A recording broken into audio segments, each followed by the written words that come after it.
YouTube, was happening? Back again with another installment of this working title. Still working on that title. And today we're going to be looking at a shoe that pretty much went under the radar. You shouldn't have no problems getting your hands on this one. We're going to be looking at the Wheat XIII. Now, we had to wait about 18, 19 years for a retro of these. I think these originally came out in '04. But I missed out on these in '04. That was my freshman year of college. And have been waiting on a retro of these for a minute. So it finally came. I didn't want to take no chances. But yeah, so let's take a look at the box. White box. The Wheat Jumpman there. No really other branding on this. Got your tag there on the size 13. So pretty plain box.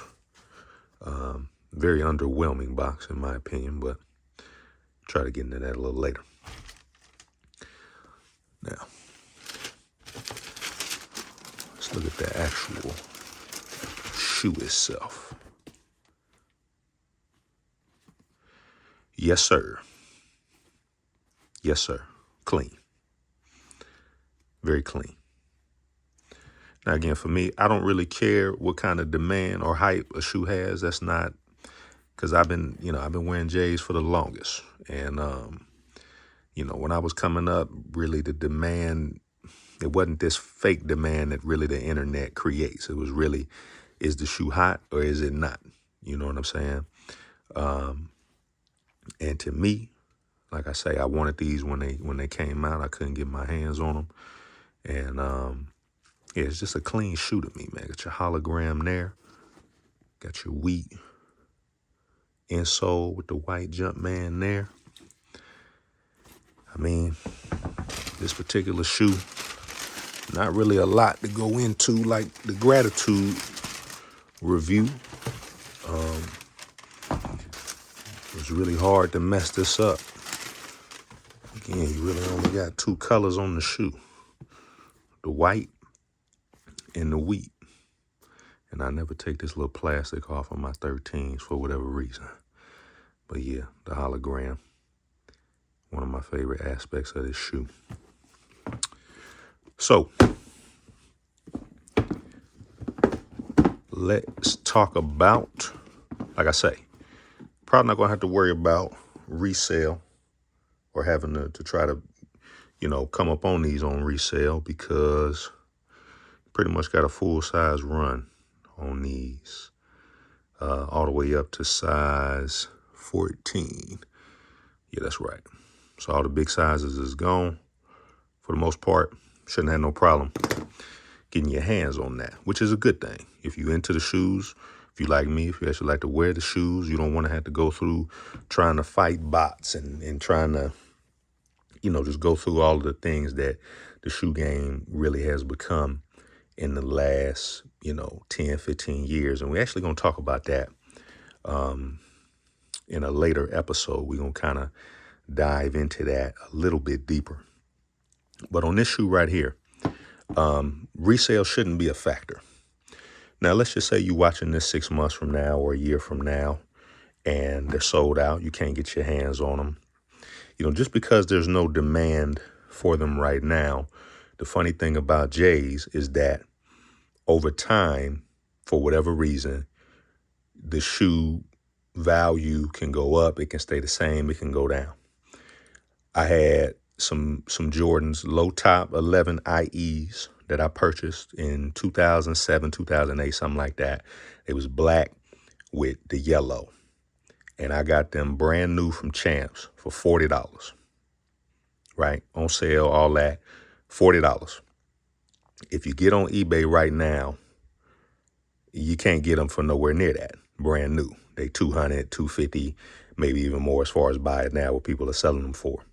So if this is a situation where maybe you passed, again, you watching this 6 months from now, a year from now, 2 years from now, whatever, and you're on the fence and you want to, maybe you have to pay the sleep tax. I went into that in one of the earlier videos where, if you sleep, sometimes you're going to be forced to pay resale because for whatever reason with Jordans or really with anything now, If you don't get your hands on it, you're going to pay a tax for whatever reason. How much tax is this worth? I think on the gratitude video, I said 275. I can't go much higher than that. 275, right? When these originally came out in 04, these was 150. I paid 200 for these. So $50 increase from 2004 to 2023, which when you talk about inflation, $50 really is not bad. So that's what I say on resale. But again, I'm retail or no purchase. In extreme circumstances, I'll pay resale. And I've gotten into that before. But this shoe right here, as much as I love it, this probably isn't one of those instances. So yeah, man. One thing I don't like about it though, the box. The last couple of 13s that I bought, they hit us with the OG box from 98, that is. And this is what I'm talking about right here. In 98, the box looked pretty much like this. Gray, the red Jumpman. Tag looked a little bit different. But for the most part, this is what the OG box would have looked like in 98. Now, there were some 13s that came out after these. I want to say in 05. They did a play on this box, but it was like 85 and then a 05, like a little circle around it. And that's what some of the later one, I think that was, most of the 05 13s. And some of the other shoes that came out in 05, they look like that. Now, obviously, they wasn't going to hit us with a box like that because the 85, 05 wouldn't have made no sense. But I was hoping to at least get something like this. So let's get into what do these rate on a scale of 5 stars, that is. I am going to say this is going to be our first shoe that does not hit the 5-star status. We're going to run these 4 stars. And that's primarily because of the box. Now, again, there might not be something that, you would ding the shoe for. But for me, it's a total package for me. I like the box to be a certain way. And obviously, the shoe has to be clean as well. An example of a 5-star shoe would be what's in here. Playoff 13s. They hit us with everything true to spec. Original color, original box. That's 5 stars right there. No questions asked. Again, Wheat XIII is clean. I really have nothing negative to say about the shoe. They did the shoe right. All of that. Looks good. Looks like it did in 04. But when we're talking about the total package, I got to ding it for the box. That's just me. Now, one of the benefits of this shoe, if you do like the shoe, if you're on the fence about this shoe, you're probably going to be able to catch this on sale like we looked at. They pretty much got most of the sizes on there. I imagine probably by the beginning of the year, if they haven't moved, these are going to be on sale, maybe even earlier than that, maybe for Christmas. Now, I think a lot of where the demand on this maybe has tapered off or wasn't as high as it probably would have been had this been released in March or something like that, is because you got a lot of people waiting on the Gratitude 11s. So let's say you got the Fear 3s that just came out. Again, those are pretty much available in most sizes. I'm not signed in here. But those are available in most of the sizes. You got these that are coming out. I'm sure you got some people that are looking for those. I don't think those winterized 8s are really going to do much damage. And then obviously you got the Gratitude 11s. That's probably what most people are waiting on.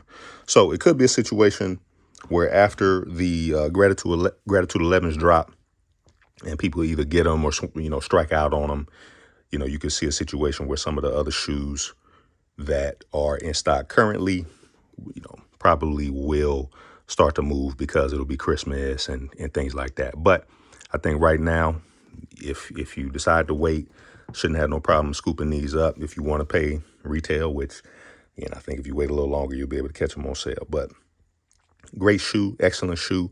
Can't give it 5 stars, but definitely a 4-star shoe. I hope if you're on the fence this video gave you a little bit of insight and maybe made your decision a little bit easier. These will get worn in the near future for me. But yes, clean shoe, Wheat 13. Nike did. They came correct with it, aside from the box. So hope you enjoyed this one. Happy Thanksgiving to you. And I hope you enjoyed the holiday with your family. Hope you're having a great weekend. And we'll catch y'all on the next one.